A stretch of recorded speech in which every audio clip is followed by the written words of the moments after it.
Barada Richard Eliezer alias Baradae menanggapi kesaksian Susi ART Ferdi Sambo dalam sidang lanjutan kasus pembunuhan berencana Brigadir Nofrian Syah Yosua Huta Barat alias Brigadir J pada Senin 31 Oktober.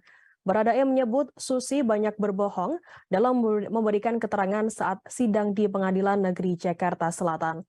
Lantas Hakim Ketua Wahyu Iman Santosa pun meminta Baradae menyebutkan bagian dari keterangan mana yang dinilai telah berbohong. Kemudian Eliezer pun menyebutkan soal kesaksian Susi di tanggal 4 Juli yang mengatakan bahwa Yosua mengangkat Putri Chandrawati.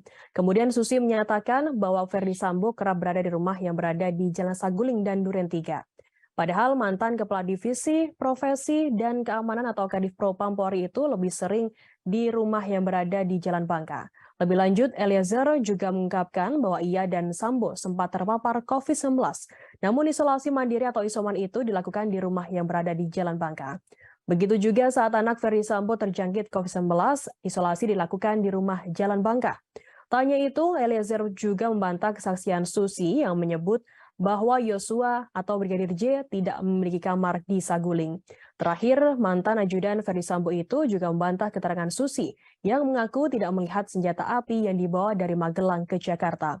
Menurutnya, senjata laras panjang yang berada di mobil sangatlah jelas terlihat oleh siapapun.